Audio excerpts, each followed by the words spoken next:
Welcome to SkyeTeam's People First with Morag Barrett. I'm excited for this week's episode of People First because my guest is my friend and colleague Darren Kanthal, who is an executive career coach, combining a passion for developing leaders with deep expertise in the career process and more than 20 years of experience in human resources and talent. He knows people. He's a New Yorker at heart, which I think just means he walks quickly. Darren has a uniquely unapologetic yet compassionate style and an individualized results-orientated approach to helping leaders show up as the best versions of themselves at every stage of their career. What I do like, though, is that Darren describes himself as an emotional arborist. He likes Smokey the Bear and believes only you can prevent emotional forest fires. So, Darren, welcome to People First. Thank you. Thank you. That's a very well-written bio. I wonder who wrote that. Well, I hope it was you, but if not, it was me, and I'll take credit for it. Hey, but I'm going to come back to the emotional arborist piece in just a moment, but I'm curious. When you were a wee lad, you're sitting at elementary school and the teacher said, hey, Darren, pay attention. What do you want to be when you grow up? What was your answer? So two answers. The obvious answer was a baseball player, but I was not going to be a baseball player. Okay. Interesting enough, because I formulated a career in human resources, my grandmother was the personnel manager at my pediatrician's office. And I loved my pediatrician. And so I wanted to be a doctor. That's what I wanted to be when I was growing up, to be a pediatrician. Fair enough. So did you end up studying medicine at all? I mean, how do you make a pivot from wanting to be a pediatrician to now a career coach and human resources professional? No, not at all. I really was not very good at chemistry nor biology. And it became pretty evident in high school that being a doctor was not my path. And so going into college, right, as a 18-year-old kid, my only idea was my dad was an entrepreneur. And so I was like, all right, I'll go after business. I'll be a business major. And interestingly enough, my college was so focused on, it had 4 classes of economics, which was yawn boring. And, but being in business was what I enjoyed. You know, I got a chance to work with my dad and took over his business when he passed away. And that was the runway to being an entrepreneur. So as I shared in the introduction, you describe yourself now as an emotional arborist, and along with Smokey Bear, that only I can prevent emotional forest fires. Tell me, what does that mean? All right. So there's a story here, of course, right? Mm-hmm. So for much of my formative years, I exhibited really 2 emotions, which was happiness and anger. Those closest to me knew that my range was much deeper and wider. But in my immaturity and lack of emotional vocabulary, I knew happiness and anger. That's what I displayed. And it became a joke amongst my friends that I was this rock. Like, you can count on me to be happy or angry, and that was it.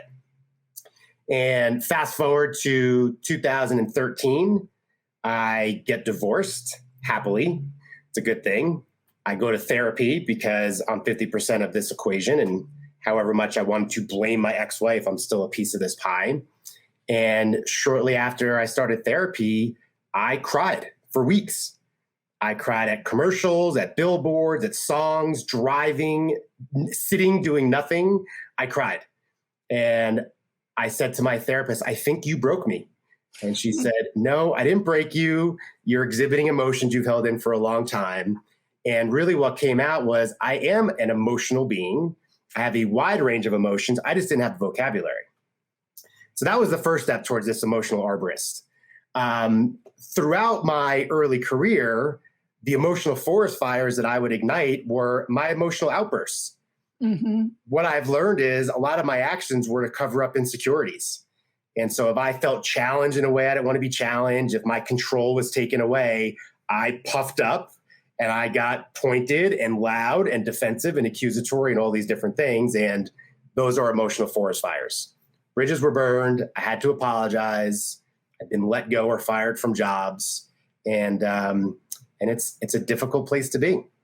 It is. And it's funny. I listened to that story and I'm thinking, oh my goodness, we could be twins. Because as a British woman, certainly as I grew up, displaying emotions was not encouraged. And whilst I don't necessarily have the external forest fires that I've created, I certainly know that they were internal. I tamped them down.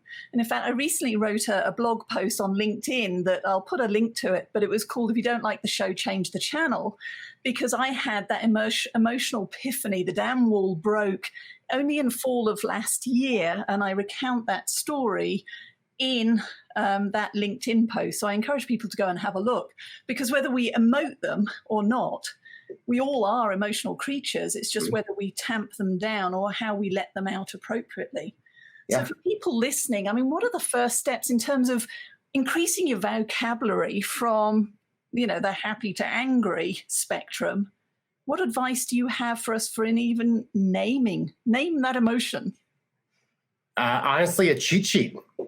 And I'm happy sharing with you my cheat sheet. And it's a pie. And in the middle of the pie is kind of the obvious emotion a lot of us feel: happy, angry, sad. I said angry already, a couple others. And then it goes out to the secondary and tertiary sides of that pie to show you, okay, you're angry, maybe you're disappointed, maybe you're insecure, maybe you're all these other things. And I didn't have that vocabulary. And so that's how I started. I looked at the primary in the center and I started moving out and realized, like, oh my God, I'm angry because of these other things. So I love that, because there are, we're told, more than 400 emotions, but we remember the strong ones, the intense ones. And I liken it to angry. So is angry incandescent rage? That's been my latest phrase. Or is it miffed? Yeah. And understanding the degree of anger allows us to think about, and to what reason? Why is it? Is it because I feel disrespected? Is it because I feel that my voice isn't being heard? Is it disappointed because somebody didn't put their mug in the dishwasher? Yes. And then once I understand the why and what I'm feeling, I can make a choice as to how to respond versus just coming out fight or flight. Yes. And that's the second piece to it, is the emotion is the alert signal. My innate way, or my old way, was to react as soon as I felt whatever. Like, I was angry and then I'm enraged and I'm screaming at somebody. Nowadays, if I'm feeling rage or whatever the emotion may be that's on the negative side of the spectrum, there's a pause. And then there's a series of questions in my head, just like you described. Like, why do I feel this way? What is happening? Is my body giving me a sensation? Do I know the answer? Am I just feeling annoyed but don't even know why? And if so, what do I do with it? Right? The old way was I would react not in kind. That's what I used to do. And nowadays I pause and I communicate with myself and others. I might say, I'm annoyed today. So if I act out of character, not an excuse. It's an acknowledgement that I'm out of character today. So in your work as an executive career coach, I mean, when people are going through a time of transition, whether I'm choosing to leave a career and move to a new role, or it's being foisted on me because I'm being exited from an organization, that's a very emotional roller coaster. So what are your learnings and observations from the leaders that you're working with now as to how to navigate that? Interestingly enough, it was kind of what you were saying earlier about, the English way is not to talk about emotions and we tamp it down. And it's very similar in corporate America. I mean, I've heard so many times, check your emotions at the door. It's business. It's not personal. And I call BS on that, right? If you are having a bad morning because your kid had a temper tantrum, you got stuck in terrible traffic, you got a flat tire, you spilled coffee on your shirt, fill in the blank. How do you just turn that off? I don't know that you really can. I couldn't. Now, some people can compartmentalize, and I'm sure we can discuss that. Where I'm going with this is the way it relates to executives trying to up-level or improve upon competencies, or in the individuals looking for a new job, it is being aware of how I feel. If I am recognized that I'm the center of my universe, and that's not to be self-centered, even though it is, right? But we see nothing other than through our own eyes and through perspectives. Right? If these things make me annoyed or miffed or enraged or extraordinarily happy or fill in the blank, and we're cognizant of the reasons that we feel that way, right now we're looking more clearly. Now we're not tamping things down and bottling up emotions that at some point are going to explode or spill out of our container. Yeah. And so that's the big thing. And I think it's even more important now, because that whole myth of leave your emotions at the door, which I agree with you, BS. I talk about that in Cultivate, my book, which is business is personal, relationships matter. Yes. But of course, now when we're all working, or many of us are working from home, and it's just a bedroom door or the kitchen door that stands between us and our family, then it's not just the emotions we're bringing into the work meetings and our Zoom calls, but also what's happening in the workday and how do we take them and how does that impact our family, our social, and that part of our lives too. Yeah. And that's excuse me, that is something that I hear a lot from my clients, which is the dissatisfaction, the lack of fulfillment they have at work bleeds into their personal time. There's a lack of enjoyment in things they've always enjoyed, being outside, skiing or snowboarding, riding bikes, exercising, fill in the blank. They're not quite as present with their families. Mm-hmm. And then think about all the downstream effects, right? If you're not present with your kids or your family or your loved ones or your friends, right, they start thinking there's something wrong with them. Mm-hmm. And you may or may not even realize that you're more reserved or isolated or impatient or not quite as funny as you normally are, or all those things. That is one of the things that I see most often, and that is relatively unspoken. Okay, I love what you're saying there. And of course, what we've shared is, A, we need to be able to name our emotions. We need to be curious as to why am I feeling it? Why am I feeling joyous today? Or why am I feeling like I'm working through peanut butter and everything's an effort today? Because then that gives us a choice on how we respond. So what advice would you give to people right now to be present and centered and channel their emotions in a way that is helpful for them and others? The big thing for me has been the pause. And I've gotten this advice so many times in my career because I was the guy that fired off the email when I was pissed because something happened. Mm-hmm. And I had so many managers tell me to pause or to write the email and send it to them or send it to myself or whatever the thing was. The biggest thing is pause, right? Many of us are actually pretty aware of, hey, I'm about to lose it, or I'm feeling overwhelmed, or fill in the blank on the emotion. If we can pause before we take action, if we can use the emotion as an alert signal, kind of like the pain of burning your hand on a hot stove, right? That's the alert signal that it's hot, off. If the negative emotion is the pain of the hot stove and we're like, whoa, let me pause before I react, that is the biggest thing. It's very hard. I'm not suggesting it's a simple thing, yet that is a one piece of advice that has been so ignored early in my career and so adopted and accepted now. Mm-hmm. Now, I know one of the tools that you use actively in your coaching practice, and we do too, is positive intelligence. So give us a little bit, what is positive intelligence and how have you found it useful? Positive intelligence is built on the premise or the concept of mental fitness. And in the same way that you exercise your body to become strong, in positive intelligence, we say you have to exercise your brain to be mentally fit. And we define mental fitness as your ability to handle life's challenges with a positive rather than negative outcome. With mindset, sorry, not outcome. The ability to handle life's challenges with a positive rather than negative mindset. Does that mean I have to be Little House on the Prairie, skipping through the daisies, glass half full all the time? It's funny. Some of my clients will say that. They'll say, I feel like you're just telling me to put on rose-colored glasses. Mm-hmm. And no, it's not that, right? It's not to suggest that we as in people who practice positive intelligence or we as humans, don't feel negative emotions, don't lose our tempers, don't fill in the blank. What it is saying is that we, if we are mentally fit, can overcome some challenges that may otherwise derail us or hijack us and not get hijacked. One of the greatest outcomes that I've had from positive intelligence is what I call the recovery time from hijack to recovery. Mm-hmm. I used to hold grudges. I used to beat myself up for mistakes. I used to berate you for whatever I deemed that you weren't good at, and then that was the story. And that would go on for days sometimes. Today, currently, the time I get hijacked to recovery can be a matter of minutes or hours. It has not been days. in well over 12 months. I have not held a grudge for days in over 12 months, where earlier in my life, I would hold it for weeks sometimes. And what I like about what you're sharing with those stories is, my guess is that some of those grudges that you held against me, and I had absolutely no idea. Right. You may be ranting at me, but you're ranting at me in, I'm off screen. You're ranting at me in your head. You're ranting at me with your significant other or the dog or the cat or anybody who will listen, but you're not sharing it with me. So I'm oblivious. That's right. And then the fact that I'm oblivious the next time you and I are in a meeting together just fuels your inner rage, because how could I not know?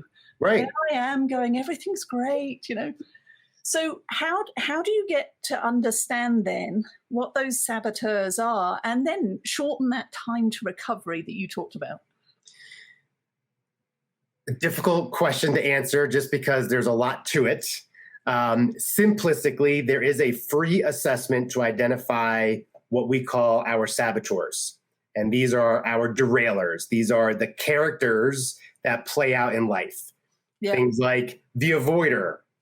We avoid difficult conversations or uncomfortable situations, or even the discomfort of the emotions we feel, right? There is a saboteur called the pleaser.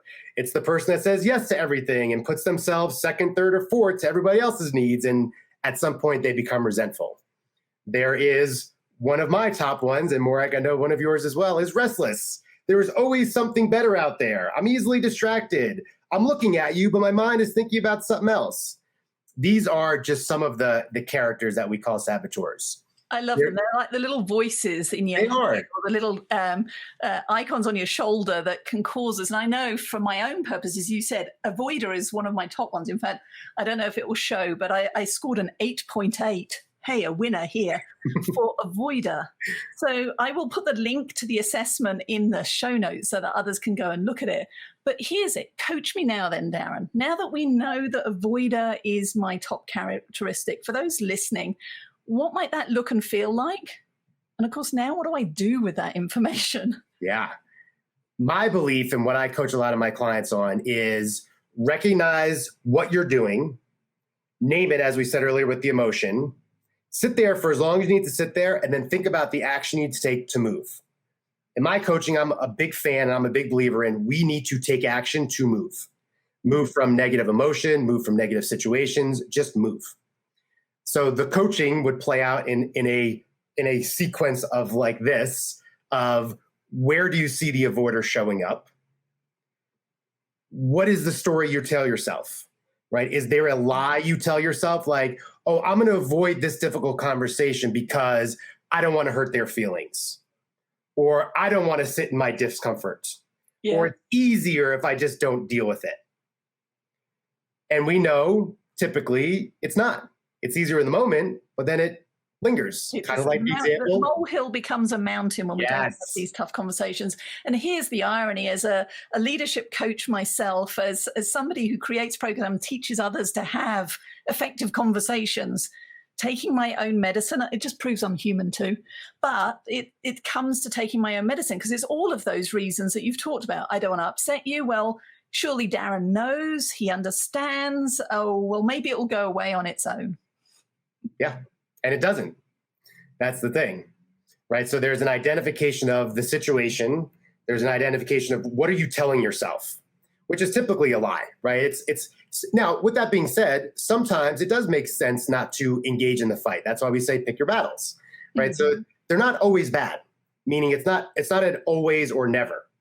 What I like about that, though, is it allows me to let it go. Because if I'm choosing not to have the conversation, then I can't carry the baggage of Darren's not meeting my expectations, because that's a twofer. So if I am going to continue to vent and ruminate on it, then I need to have that conversation. That is right. Mm-hmm. Correct. Yeah. There's also an element, and what I say a lot of times is you have to give yourself grace. Right? You've got to be willing to forgive yourself for your imperfections. If you did avoid a battle that in hindsight you should not have, beating yourself up further for not doing it serves no purpose other than to bring you further down. Mm-hmm. Give yourself grace. I recognize in that moment I avoided. Okay, what do you do with it now? Do you want to revisit the story and go back to that person? Do you want to say, okay, this is a learning spot for me, And I will remember this. Now I have the knowledge and power for next time to say, okay, I avoided that conversation with so-and-so on this particular day. If we remember that much, I'm not going to do it again. Mm-hmm. So you got to give yourself grace. Give ourselves grace. So Darren, I know you're also, in addition to being the executive career coach and HR consultant, you're a sought-out keynote speaker. And you've recently spoken for SHRM, you've recently spoken for the Association of Talent Development. What are some of the key messages that you're sharing in your keynote presentations? So I do speak on positive intelligence. It really is, it has been the thing for me. So much so I think about life before and after PQ. Mm-hmm. And the main messages are, one, be able to recognize when your saboteurs come to play, when you may be spinning or stuck on negative emotion, and stop. Recognize it and stop. Two is, and of course this gets into the positive intelligence program, is do some mental exercise. Stop, pause, rest, do whatever you do. In the positive intelligence world, we call them PQ reps, which are mental exercises, which in a functional MRI switches the gray matter in your brain from negative side, which is left survivor brain, to right side, which is our human conscious brain, positive emotion brain. So stop the negative emotion, do something to shift your brain energy, and then find a different perspective.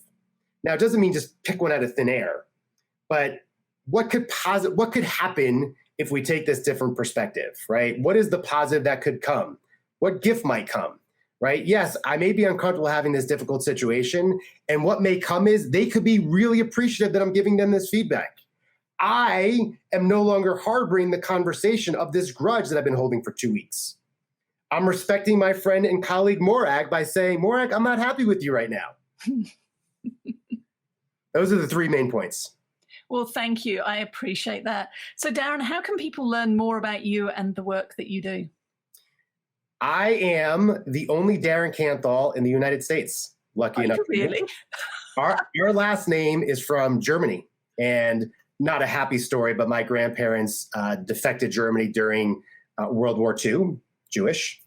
And there's a very small clan of us in the United States. I'm the only Darren Kanthal.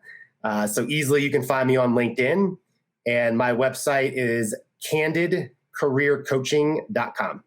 All right. Well, Darren, I will make sure all of that information is in the show notes. I wish you every continued success, and thank you for sharing the insights on positive intelligence. Thank you, Morag. Nice talking to you. Thank you so much for joining Morag today. If you enjoyed the show, please like and subscribe so you don't miss a thing. If you learned something worth sharing, share it. Cultivate your relationships today when you don't need anything before you need something. Be sure to follow SkyeTeam and Morag on LinkedIn, Facebook, Twitter, and Instagram. And if you have any ideas about topics we should tackle, interviews we should do, or if you yourself would like to be on the show, drop us a line at info@skyeteam.com. That's SKYE team.com. Thanks again for joining us today, and remember, business is personal and relationships matter. We are your allies.